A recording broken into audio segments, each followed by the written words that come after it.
Olha só, deixa eu falar com vocês sobre o Açaí do Alto. O Açaí do Alto fica ali na esquina do Correio do Alto, bem na esquina do Correio do Alto. Açaí do Alto. Você chegou ali, é uma lanchonete, é um restaurante. Você tem ali a partir de R$ 27, a partir não, perdão. Você tem pratos de 15 a R$ 27. É aquele prato executivo, mas você come muito bem. Ó, arroz, feijão, por exemplo, que eu gosto muito. Arroz, feijão, a farofa, a salada, a batata frita e o omelete. Eu adoro omelete, né? Então, olha só, batata frita, omelete, arroz, feijão, isso é baratinho, baratinho, baratinho, baratinho. É muito bom. Ainda vem a salada, né? E vem a farofa. Açaí do Alto. Você ainda pode terminar tomando o açaí também, né? Você ainda termina com açaí. Açaí do Alto, na esquina do Correio, tá? O pessoal tá lá esperando para você. A Cátia e o maridão estão lá esperando por vocês no Açaí do Alto, em frente ao Colégio da Bloch, na esquina do Correio, ok? Açaí do Alto. Aliás, a canequinha deles, tá? Ô, Kátia, uma pergunta do pessoal de casa, acompanhando a gente aqui pelo... É o Francisco Jovando. Pergunte à professora Amanda se o Conselho faz fiscalização nas escolas particulares e se existem regras para o funcionamento ou extensão dessas escolas. Então, Hélio, o Conselho ele faz parte do sistema educacional. E o que isso significa? Né? Nós somos responsáveis por todo o sistema educacional do município. Então, a gente está ligado à Secretaria Municipal de Educação, que é o órgão executor, né, da parte de educação no município, mas a gente também atende não só na questão de fiscalização, né, como de instrução, esclarecimento das unidades escolares particulares. Então, a gente faz orientação para abertura de novas escolas, orientação para ampliação do atendimento escolar, de segmentos. Muitas das vezes as escolas começam sempre com educação, sempre não, né, mas assim, via de regra, as escolas querem, as pessoas que são empreendedores e querem abrir o seu negócio, abrem uma escola de educação infantil. E aí a regulamentação é toda nossa, como eu te disse anteriormente, tudo que delibera sobre a questão municipal é o Conselho Municipal que faz, junto com a Secretaria Municipal de Educação, as deliberações. O que são as deliberações? São as formas do que você precisa cumprir para ter aquilo ali autorizado para funcionamento. Então, a gente pede laudo de corpo de bombeiro para saber se o imóvel tem segurança, se tem viabilidade, se tem aquela saída de emergência, para trazer segurança também para as crianças que estão nas unidades. Então, a gente faz isso e, ao final disso, a gente autoriza o funcionamento ou não, dependendo se tiver cumprido todas as exigências. E isso é publicado, isso está público no site da prefeitura, quais são as escolas que têm. Isso é algo muito importante também, porque a gente passa, às vezes, por denúncias de escolas que funcionam de forma irregular. Né? Ano passado nós tivemos aí uma questão em relação a uma unidade escolar que funcionava. Nesse caso, foi por uma falta mesmo de conhecimento de quem empreendeu o negócio. E aí, ao meio do caminho, ela foi regularizando e, ao final do ano, ela teve a condição de funcionamento, mas a gente procede com denúncia ao Ministério Público, o Ministério Público pede o fechamento. A questão foi que a denúncia chegou para a gente num lapso temporal muito de fim de ano, então, dadas as burocracias que a gente precisa de estudos e de ampla defesa também de quem é parte, a gente não precisou fazer a transferência dos alunos. Mas quando as denúncias chegam no início do ano, a gente pede para fechar o segmento e fazer a transferência. Já aconteceu em algumas unidades particulares. Então, o órgão é fiscalizador e a gente faz o cumprimento da lei ao pé da letra mesmo. Não é uma coisa de... mas para mim pode funcionar diferente, não. A lei é para todos. E a gente aplica dessa forma. Vocês, por exemplo, fiscalizam também a condição das escolas particulares? Sim, sim. E a gente informa ao Corpo de Bombeiros se aquele laudo que foi autorizativo naquele momento, ele está incondizente com o prédio atual, a gente tem que informar. As condições gerais que eu estou falando. Sim, porque o que acontece? Muitas das vezes, você, como eu te falei, abre a escola de ensino da educação infantil. E aí o bombeiro vai lá e dá um laudo de vistoria porque tem 2 salas funcionando. No meio do caminho, o empreendedor resolveu fazer daquelas 2 salas uma única sala, por exemplo. E aí ele mexe na estrutura predial. A gente, observando que teve uma modificação, ele tem que fazer uma atualização no Corpo de Bombeiro e no Conselho.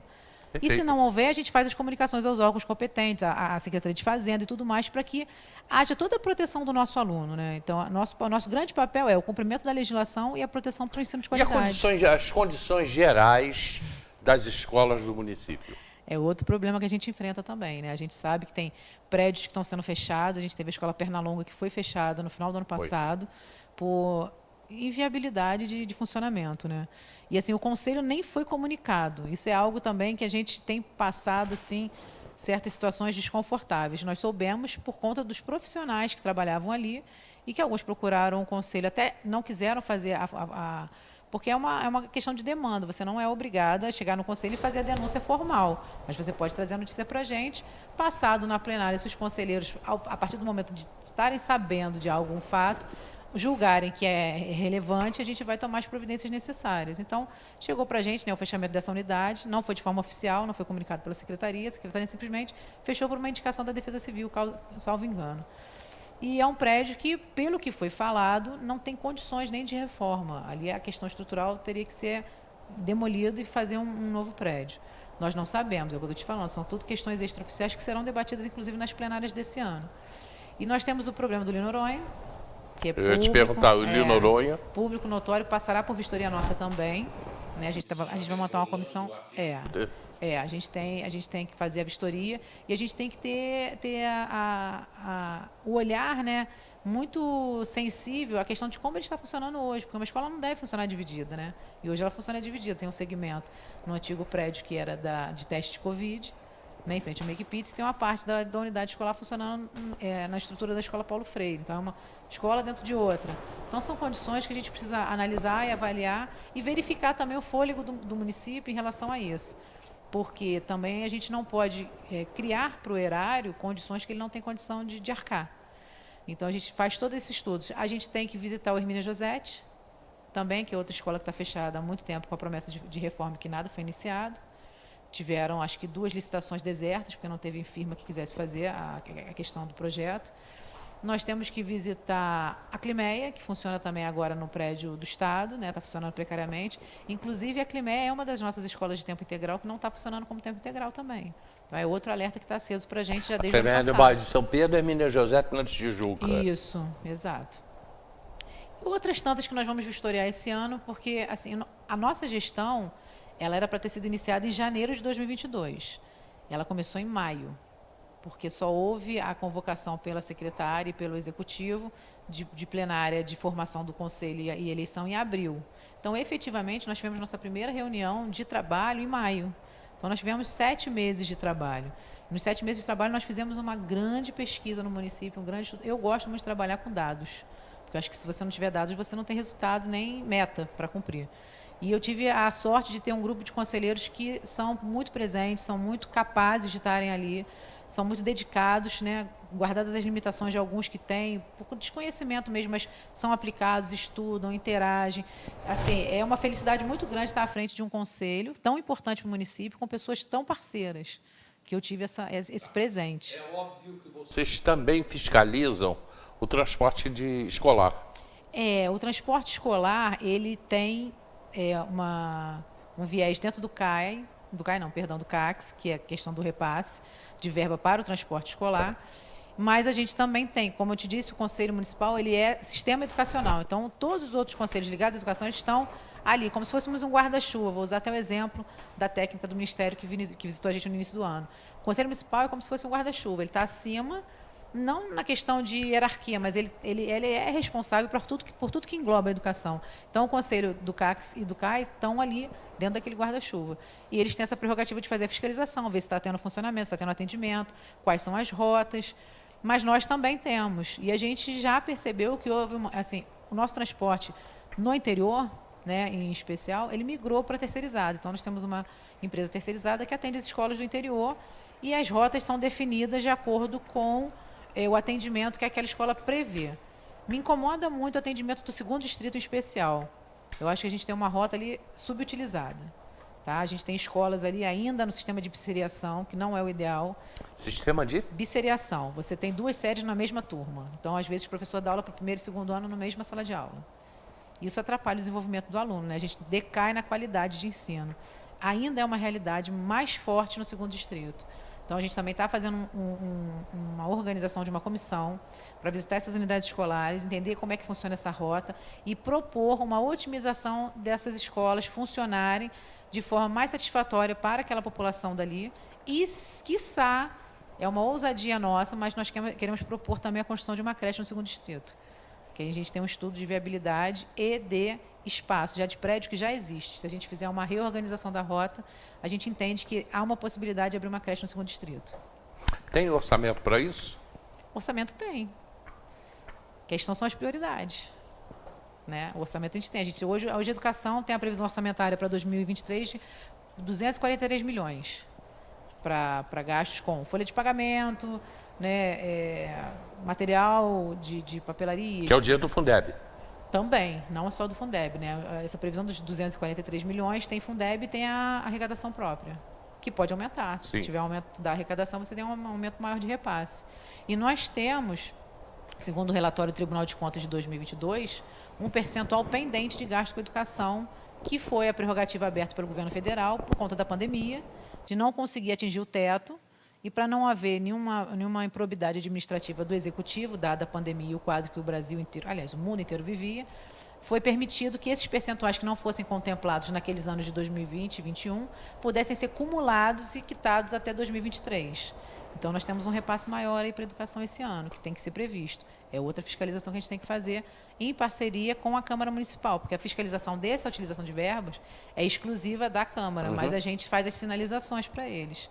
E a gente tem uma parceria, uma entrada boa na Câmara também. O presidente Leonardo tem sempre nos atendido, tem estado muito solícito, né, aos até alertas porque ele conhece, né? Exato, exatamente. Aos alertas que a gente tem levantado para ele. O presidente da Comissão também de Justiça e Redação Final, Maurício Lopes, também tem sido um parceiro nosso, frequentou como cidadão e como vereador muitas das nossas plenárias do ano passado e nos auxiliou em muitas questões, por estar há mais tempo, né, à frente da Câmara Legislativa, e nos orientou em certas questões. Esse estudo orçamentário teve uma orientação dele, né, para que a gente entendesse também como é que funciona por trás o orçamento. Érica também foi uma grande parceira nossa ano passado, a Érica Marra, vereadora também, que abriu as portas do gabinete e a assessoria jurídica dela para fazer construção de questões. Vou te dar um exemplo, né? Você falou do pote, né? A gente tem na educação municipal muitas pessoas integrando o corpo de apoio na situação de pote. E muitas das pessoas, muitas não, mas uma parcela significativa, porque o programa prevê, está em reinserção social. São vítimas do sistema carcerário que estão sendo inseridas. Programa de orientação ao trabalho. Isso, e tem prerrogativa no texto legal do pote essa reinserção. Só que a gente entende, e já é uma decisão, inclusive, do Tribunal Superior do Trabalho, que pessoas que estão em reabilitação social não devem prestar serviço na educação, no cuidado de idosos, em transporte de cargas de valores. Tem uma regulamentação, tem um rol.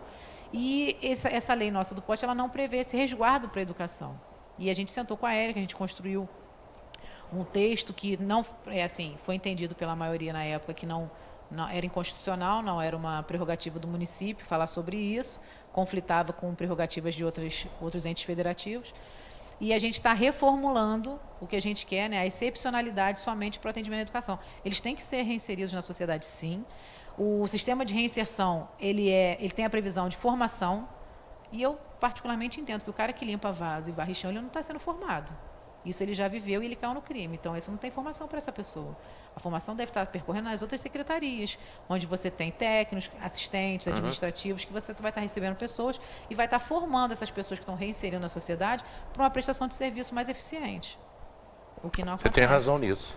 Bom, meu tempo está quase esgotado. O presidente, então, não veio, né? Não, acho que não. Ele tá na estrada ainda, ele não chegou aqui. Nenhuma comunicação, ele ainda não chegou, infelizmente. Mas certamente ele voltará.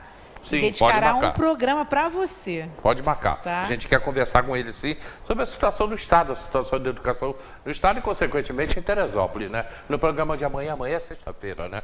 Sexta-feira é dia de debates aqui no programa Hélio Carracena, e os debates, eles começam às 10 da manhã. Eu só tenho a primeira hora do programa, se tiver algum fato novo acontecendo, fora disso, a gente começa o debate às 10 horas da manhã. Então, quem vai estar aqui amanhã é Carlos Faria, ex-vereador, o ex-vereador Quincas e a Bianca, Bibi Nóbrega, lá da Aviação Dia de Deus. Então, são os nossos debatedores. Amanhã, sexta-feira, é dia de debate, não percam, tá? Não percam. Minha gente, muito obrigado. Amanda, professora Amanda, muito obrigado. Hélio, eu que tenho que te agradecer e Me deixo disponível para estar retornando aqui, para a gente poder falar de outros temas também, porque a gente sabe que a educação é um órgão vivo e que cada minuto tem uma novidade aí. E a gente espera muito que 2023 seja um ano mais próspero, mais eficiente para a nossa educação pública, para a nossa educação municipal em relação às escolas particulares também, que a gente entende que eles estão vindo do problema da pandemia. Tem mais uma pergunta. Tá, então pode fazer. Francisco Jovando, mais uma pergunta. Quando um pai tem dúvida sobre o funcionamento da escola do seu filho, como ele deve proceder junto ao Conselho Municipal de Educação? Eu até modifico um pouco a pergunta. Quando um pai tem dúvida sobre o funcionamento da escola, ele vai ao Conselho ou vai à Secretaria? Pode ir ao Conselho e pode ir à Secretaria. Mas sendo escola particular, ele tem que ir ao Conselho, porque a Secretaria tem só o domínio sobre a parte da escola pública. Então, qualquer dúvida que um pai tenha, que algum funcionário também possa vir a ter nas questões das estruturas das escolas públicas e particulares, o Conselho está aberto. A gente funciona no terceiro andar da Secretaria Municipal de Educação, na sala dos conselhos, chegando na recepção da Secretaria, que é o antigo fórum do prédio. Só perguntar, que as pessoas da recepção já indicam onde é que é a nossa sala. Não precisa ter nenhum tipo de constrangimento. A gente está lá para prestar esse serviço de atendimento à população. Tá? Muito obrigado, Amanda. Professora Amanda, presidente do Conselho Municipal de Educação. Minha gente, chegamos ao final do programa de hoje. Muito obrigado. Amanhã, 10 da madrugada, debates. E tem o seguinte, 4 horas da tarde, reprise. Daqui a pouquinho está no YouTube. 4 horas da tarde, reprise. Meia-noite, reprise. Estou sabendo, a gente tem visto isso aí, que o programa de meia-noite tem dado um retorno muito bom de audiência. São pessoas que não têm como ver durante o dia e que dormem mais tarde e não pegam o programa começando à meia-noite. Muito bom, tem sido muito bom. Pessoal dos edifícios, porteiro dos edifícios, nos hospitais, no hospital, lá no Hospital São José, estou sabendo que também o pessoal está ligado lá no programa. Muito obrigado mesmo, de coração a todos vocês, e até amanhã, debates 10 da manhã, aqui no programa Hélio Carracena. Tchau!